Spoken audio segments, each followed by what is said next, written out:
Welcome to VaderBox. I'm Bambi Francisco, and joining me as always is Ezra Roizen, VaderBox regular, and our guest host this week, Richard Jalichandra. He's the CEO of Technorati. Richard, thanks for joining us. Hi, thanks for having me. And Ezra, what's our theme for this week? Our theme for this week is video content and in-content ads, both relating to content. Okay, that's the theme, content and ads. And it's Graspr. It's content and advertising and digital media and video.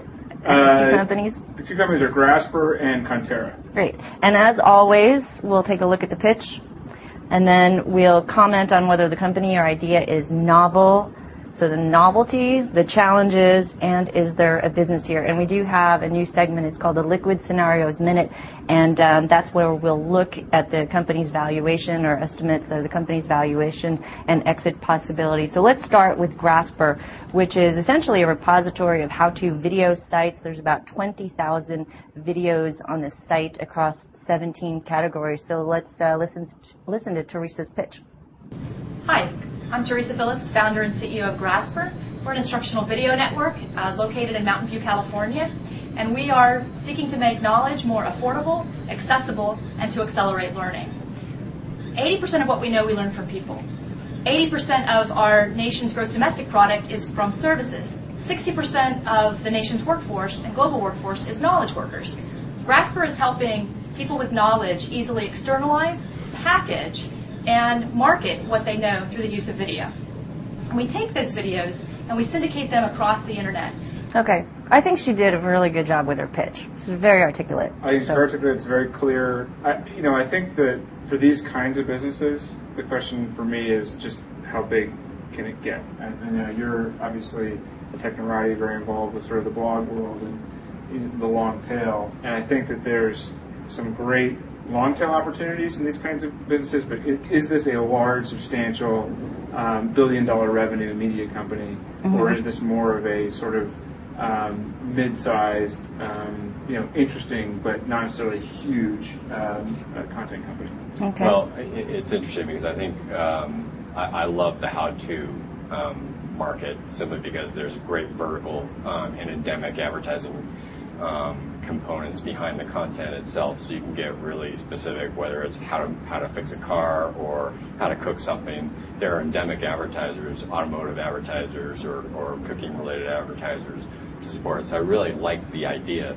The issue, I think, becomes there's a few other entities out there, a variety of entities doing something similar, everything from the beast of YouTube all the way up, having some how-to how stuff works to a variety of others. So it really gets back to kind of what Ezra says is your business plan right-sized for, a liquid scenario? Right. So, you jumped into the challenges, and I wanted to talk about the novelty. So I guess, but you've also talked about the novelty, because there are other companies doing this. Expert Village is probably one of the biggest companies and the leader in this category. Instructables, and then there's YouTube. That actually you can go on YouTube and just type in cooking lessons, guitar lessons. And they, I checked out Graspr, I checked out Expert Village, checked out YouTube, and really tried to get to understand what really differentiates Graspr, what brings me back to Graspr for those instructional videos. This is kind of true. This challenge is true pretty much for everything in the internet. Today it's so easy to start an internet site about anything. So virtually anything you go into, there's going to be competition. So it really becomes a question of how well you execute the plan. I would say, though, back to the advertising point, I went onto the site of Graspr, and Graspr, the main page, is pretty broad. It has a drop-down with a lot of different topics. At the end of the day, if you're going to match advertisers to audience, you have to have pretty targeted demographics if you're going to be something that's appealing on that sort of direct basis. And then on top of that, you have to have a pretty substantial audience in a category, and for them, a substantial amount of content in that category. So my guess is if they're going to evolve on their own, on their own site, they're probably going to have to evolve into pretty focused categories in order to be able to aggregate enough audience to be attractive to advertisers, which is going to need to be in the sort of millions of people, and then on the other side have enough wherewithal to be able to sort of create big enough business. I think being a little bit of everything to everybody probably doesn't work. I think you have to verticalize to get the auto guy or get the cooking guy or get whoever it may be who's going to really want to focus on that guy. They have 17 categories. Maybe that's too much. Maybe that's too broad. Well, I think to Ezra's point, when they go that broad, there's already a couple of broad portals, like How Stuff Works, for example. Right. I mentioned one before we got on the air, like Associated Content Right. has hundreds of categories of content, and they're just starting to open it up to video. So again, it really just gets to how well they can execute. So they didn't start off they could have started broad if they started off early, but they're sort of later in the game, and maybe they should really focus on a couple of categories and really get good in those categories. That's what I'm hearing. Right. Quickly, but the business model. So there's some sites like iAmplify that offer instructional videos for a subscription. This is ad-related. This is ad-based, and they are going to share the revenue with the producer of the content. So the 30% split. Which is a model that just Rever killed it at. Right, I know. So there's Never owned that model all the way into the grave. But I think that the broad-based split revenue with the content producer model, it's going to be a challenge. On a generic basis, is a tough model. Now, at the same time, in this case, maybe they can make it work, but then they're going to need distribution. I might think about partnering maybe with other sites, Home Chef, or if they're still around, or whoever the great cooking site is, or a great building site, or partner with folks to kind of create distribution. They syndicate to 2,000 sites, so they're already doing that. So that kind of stuff. You just got to get it out there. And that actually is probably a better model than trying to create a standalone destination, because as I said, there's already well-established destination sites that, frankly, How Stuff Works might actually want some of their content seeding some of the sites. So partner with everyone. In some ways, you could almost think of it as some of the video aggregation distribution players out there. Right. That could be an interesting thing. Oh. I also think near and dear to my heart is I think there's probably a roll-up opportunity in the How Stuff Works or how-to categories, and somebody out there is probably. Is that for Technorati? Is that another? No, Technorati we'll wouldn't be doing that. But, okay, well, let's talk about the valuation and exit strategy for this company, or possible exit. So we're going to move into our liquid scenarios minute. This is the time when we look at valuations and exit strategies, and most importantly, when founders do or don't make money. So Graspr raised its Series A of $2.5 million in June of 2008. Liquid Scenarios estimates that Graspr's Series A pre-money valuation was around $5 million. Grasper would have to sell at $60 million for the Series A holders to get a 10x return with no additional funding. At that value, founders would walk away with around $34 million.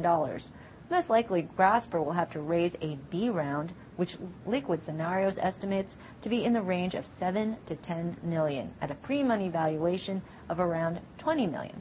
For those Series B investors to get a 3.5x return, the company would have to sell for $87 million. The Series A investors would still get close to a 10x return at that price, and the founders would walk away with around $30 million. That's the Liquid Scenarios Minute. Any comments?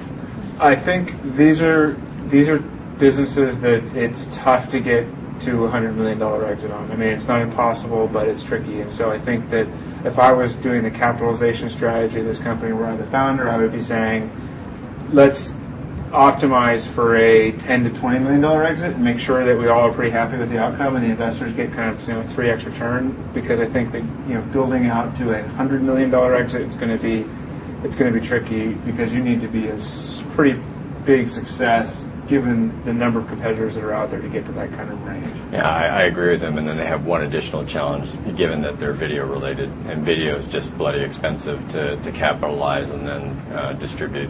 So they're going to have even bigger investment requirements than just a normal content site, for example. But I think Ezra is absolutely right in that there just aren't a lot of 50-plus million exits going on out there, and you're in a very crowded category. So it is a question of how do you design it for the right size exit. I agree, it's probably about $20 million.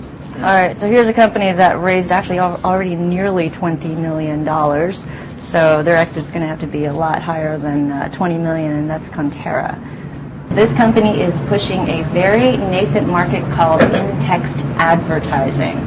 So let's take a look at Cantera. Hi, my name is Brian Everett. I am Senior Vice President of Sales and Business Development for Cantera.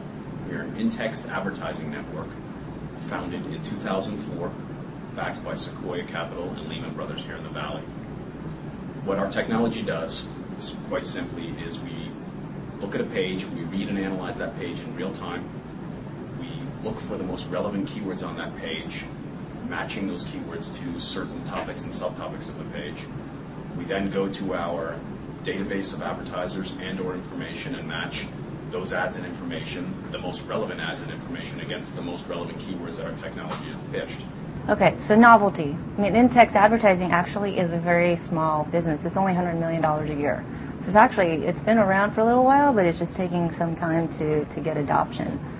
So I think it's a pretty novel company. I think they're doing well, from what I understand. The trick with any kind of online advertising is the context of the consumer, as much as it is, or more so than even necessarily the delivery of the ad. So, I mean, the whole game is: are you getting consumers in the right moment in a buying cycle, or are you getting them in the right moment for making a decision? So, when you're doing search, it's great because you know what they're looking for. Here's an ad that has a pretty high probability of matching what you're looking for. When you're on a website, you're doing display ads. They're large and display. You sort of know why the user's there from a content standpoint. You can display an ad that says, I'm at a site looking at TV shows. Here's the thing for Lost. You may not get them to do anything, but they're going to sort of act later versus act now on the search side. The trick for these guys is they're sort of in the middle. They're not getting the display, for in-your-face display. They are getting some of the benefits of search from the standpoint of sort of in the flow, but when someone's looking for something versus reading an article, they're in a different mindset. So I think there's challenges to overcome in that model of advertising. So it's not surprising that it hasn't multi-billion, because it is a bit of a tricky one, but at the same time there is a market, and probably a substantial market, that they could do pretty well in the middle. But to that point, contextual advertising, the click-through rates there are really low. The contextual ads around the actual text. I think most of those are good for awareness advertising. They're not act now ads. Yeah. What's your? Well, I actually have a little of experience in this. I was one of the very first premium publishers and brands when I was at IGN Entertainment to sign up for Vibrant Media, their #1 competitor. And they actually work really well for that type of content site. We generated a lot of money. It just kind of runs itself. I think one of my concerns about the overall business is what you opened up with. It's about a $100 million business in total. The good news is there's really only two main players, Vibrant and Cantera. The bad news is that it is only $100 million, and my guesstimate is that Vibrant probably has 80% of that, if not more. But that said, in the right content environment, it's a really interesting model. Vibrant has actually moved into much more brand-oriented advertising through that, not just the CPC, but also the one other thing I'd worry about is at any time Google or Yahoo could decide they want to jump into this, and then it would be game over. Sure. But I think the content or the context makes a lot of difference. And I've been playing around with this site and looking at Smart Money, which is where they have a partnership with them. Also, just full disclosure, we're looking at Cantera to use to see if we want to use their ads. And I have a problem sort of on your point about the fact that when you're in a reading mode, you're not necessarily clicking. And you're more in a mindset of branding. I think branding works really better in that context when you're reading. And for Cantera to make money, or even for the publisher to make money, you need to have the reader click. But I think that's true. Depending on the content, I think it's just in a game network where it's talking about a certain game console, a certain device, or certain whatever. That works. People are like, that's probably a good vertical content site. That's what I'm saying. I'm saying that in the finance site, it doesn't work. I mean, I was reading an article about Sarah Palin and they had words highlighted like governor or politics, Republicans. No, I had ads for, in fact, I wrote it down, I had ads for travel nurses or ads for fat biz, how to make profit in hours. I mean, I'm not interested in like a vertical or product-focused like review site at IGN is quite successful. Yeah, I can see that. I can see that. All right. Well, now it's time for our Liquid Scenarios Minute. And you know what that is? That's the time we look at valuations and exit strategies, and most importantly, when founders do or don't make money. And so now with Cantera raised a total of $17.3 million in the last round. It actually raised $10.3 million. Liquid Scenarios estimates that Cantera's pre-money valuation was around $34 to $41 million. Cantera would have to sell at $155 million for the Series B holders to get a 3.5 times return, or just under $500 million for a 10x return. Now let's just say the founders didn't raise that last round, but rather they sold at the pre-money valuation of around $34 to $41 million. The active founders would have walked away with $16 million. Now if they took the funds and then they sold for that same pre-money valuation a year from now, then they'd walk away with around half that amount, or $8 million. That's the Liquid Scenarios Minute. Any comments? Don't take a large round and then try to sell for the same amount you could have sold right before would be the biggest comment from that. I think Sequoia is going to do well. Yeah, Sequoia will do well. I mean, they always do. If you look at in this category, you've got a number of $300 million exits across, not all directly comparable, but Quigo, Adify, Blue Lithium, all in that sort of range. There's clearly a lot of action in this category. So I think the trick for them is just continue the growth, and probably someone else can come up because it's a hot area, and they have an interesting play on things. I think to one of Ezra's earlier points that they really should try and figure out a CPM-based branding product. Okay, and then as we always do, which company would you bet on, Cantera or Graspr? I know they're so similar. It really depends on what your exit expectations are. I mean, I would say the higher probability of a sale, forget valuation, would be Cantera. All right.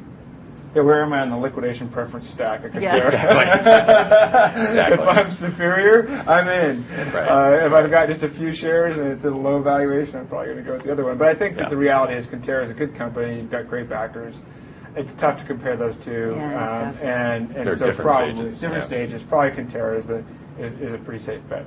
Okay, I'd say Cantera too, but it's tough to compare those two. I agree. Yeah. Okay, well that's it for this Vader Box. Ezra, thanks again for always being here. Richard Jalichandra, thank you for being our guest host. Thank you. You've been watching Vader Box. I'm Bambi Francisco. We'll see you next time on Vader TV.